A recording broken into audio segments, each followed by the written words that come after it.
So hello and welcome to Ewe Sew You. This week we are continuing our doodle swatch and adding some beads. So let's get started. Okay,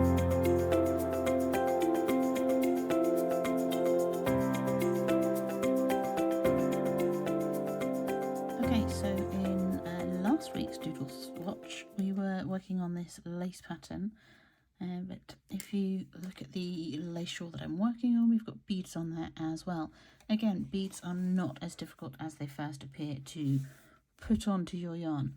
A lot of patterns are going to tell you to use a crochet hook, which is fine as long as your beads are big enough for your crochet hook to go through, or rather your crochet hook is small enough to go through the bead and pull the yarn back the other way. But beads aren't always equal. Sometimes their central hole is not consistent across the batch, and sometimes they're just too small to get a crochet hook in. So my preferred method is to use dental floss. So this is the kind of dental floss that has the stiff end at one end and the fluffy body, which is what you'd actually use to clean your teeth with. And I've strung some beads onto it. I have knotted it at the end. That's simply because with these particular beads, they tend to slip off the bottom of the fluffy bit, and obviously this has been on there for a while, so it's not as fluffy as it used to be. Smaller beads sit much more snugly on the dental floss. But yeah, I string beads on here first before I apply them to my knitting. So let's have a little look at how I go about doing that. Essentially the method is the same with a crochet hook. I'm just using the dental floss to take the place of the crochet hook.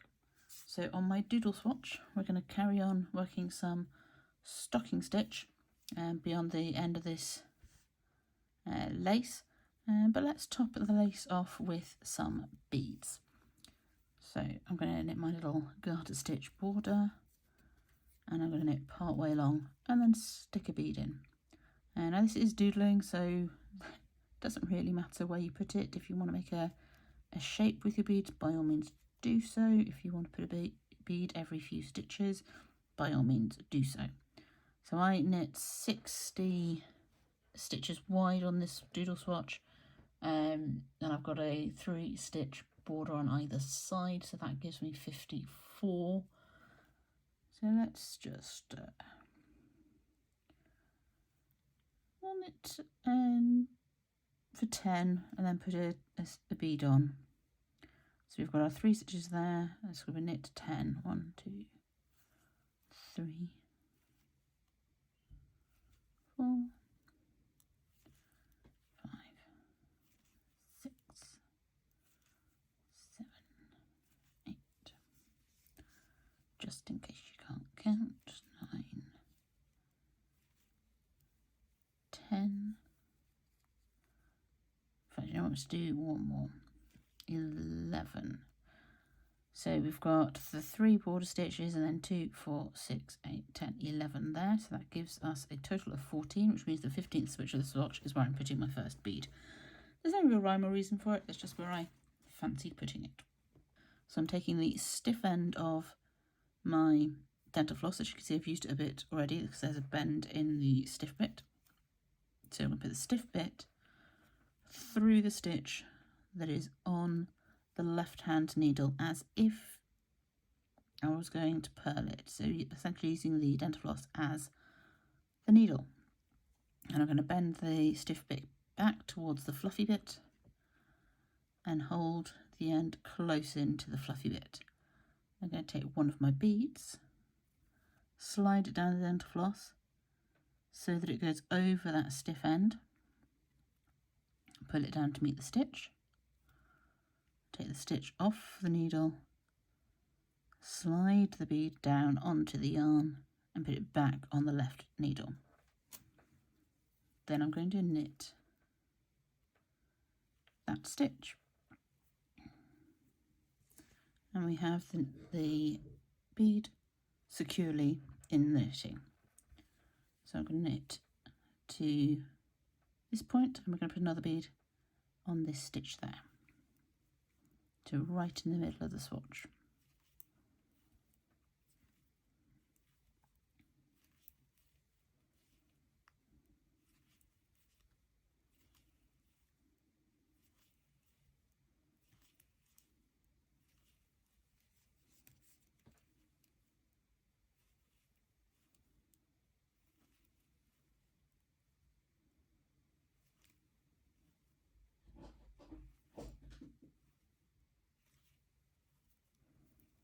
Okay, so this is where we're going to put our next bead. So again, we're going to pick up the dental floss. We're going to put the stiff end through the stitch as if we were using like a knitting needle.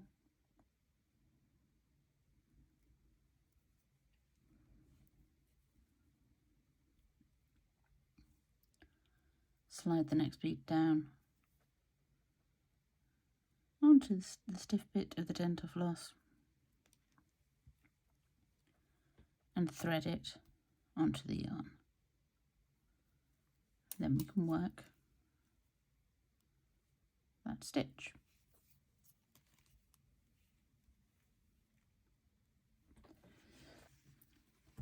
So there we have added 3 beads across this row.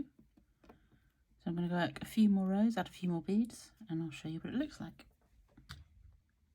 Okay, so there we have our little doodle swatch with 3 rows of beads knitted in. So I've worked that over, well, on the knit stitch row for each of those. So we've got knit purl, knit purl, knit purl. So it's 6 rows with 3 rows of beads added in. You can also make whatever design you want with beads in your knitting. It's a question of working out where to put them. I am very much making it up as I go along with this swatch because it's a doodle swatch after all, and that's what doodling's all about. So thank you for spending time with me today. I would love to see you in the next one. In the meantime, there's this video up here that may be of interest to you. And until next time, happy crafting and bye-bye for now.